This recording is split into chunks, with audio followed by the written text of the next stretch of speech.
We have 248 voters in the hall. We have a quorum.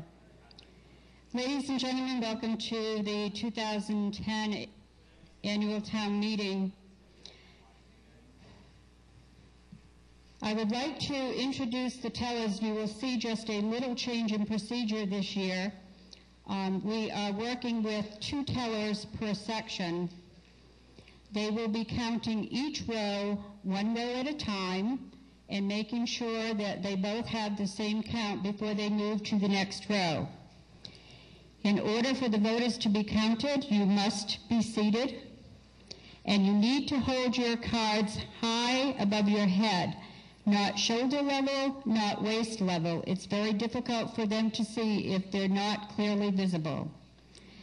When the teller is finished with a row, they will let you know that they have completed the count. Do not put your cards down until you are told. Having declared that a quorum is present, I declare this meeting called to order. And I will call for the return of the warrant. Mrs. Silver, if you will, please read the posting and return of the warrant by the constable. Commonwealth of Massachusetts, Plymouth SS, to either of the constables of the town of Wareham, greetings. In the name of the Commonwealth of Massachusetts, you are hereby directed to notify and warn the legal voters of the town qualified to vote in town affairs to meet in Precinct 1, Wareham Town Hall, 54 Marion Road, Precinct 2, Onset VFW, Ballpark Road in Onset, Precinct 3, Onset VFW, Ballpark Road in Onset, Precinct 4. Precinct 4 is, where is Precinct 4? Deacon School, I'm sorry, I have the wrong posting. Deacon School, Main Street in Wareham, Precinct 5, John W. Deacon School, Main Street in Wareham, Precinct 6, Wareham Lodge of Elks, 2855 Cranberry Highway, East Wareham, on Tuesday, April 6th, 2010, at 8 o'clock a.m. for the election of town officers designated in the official ballot to be adjourned until Monday, April 26, 2010, at 7 o'clock p.m. in the high school auditorium, Viking Drive, Wareham, Mass., at which time the general business of the town shall be transacted and to act on the following articles. We will waive the reading of the warrant. You are hereby directed to serve this warrant by posting attested copies thereof on or before March 19, 2010, in at least one public place in each precinct within the town, and by publishing a copy of the warrant by March 23, 2010. Hereof, fail not and make sure due return of this warrant with your doings thereon to the town clerk at the time and place of said meeting, given under our hands this 16th day of March in the year 2010, Wareham Board of Selectmen. Thank you.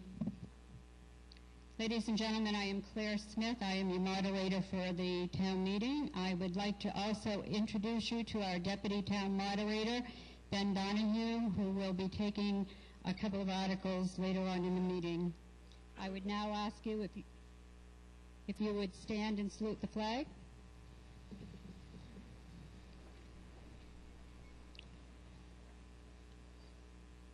I pledge allegiance to the flag of the United States of America and to the republic for which it stands, one nation, under God, indivisible, with liberty and justice for all. Thank you.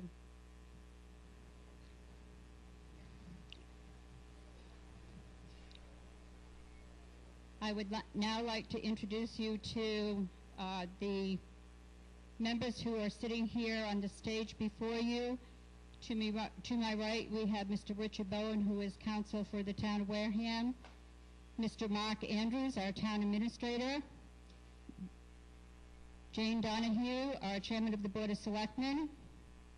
Marianne Silver, town clerk. Mr. Walter Cruz, our selectman. Mrs. Brenda Ekstrom, our newly elected selectman, Mrs. Carol Winslow, and Mr. Stephen Holmes. And to my far right are the members of the Finance Committee. Starting at this far end is Dominic Camerata, Bonnie Catulli, David Trudell, Donna Bronk, Richard Paulson, Bob White, and Marilyn Donahue.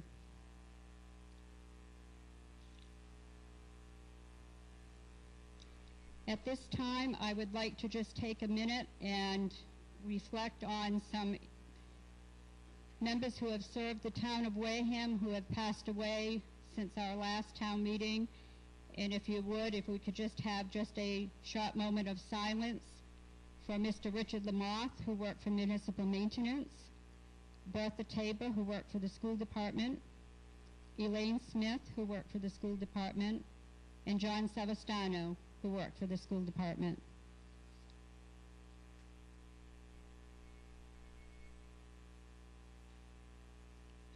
Thank you.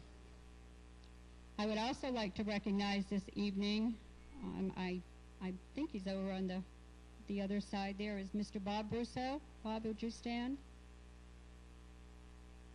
Bob's up in the back.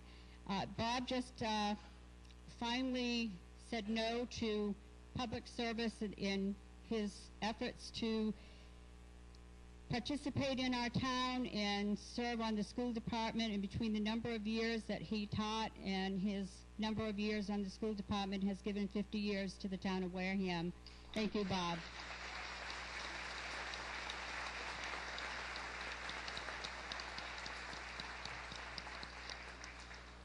Okay, as always, there will be rules for town meeting.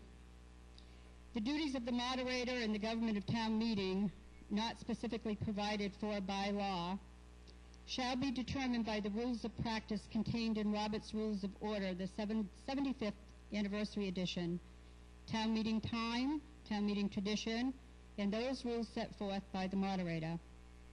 Also, in accordance with Mass General Laws, Chapter 39, Section 15, whenever a 2/3 vote is required by statute, such vote may be declared as such by the moderator without a count and be recorded as such by the clerk upon such declaration, provided, however, that if 7 or more voting members at town meeting doubt the vote, a counted vote shall be taken.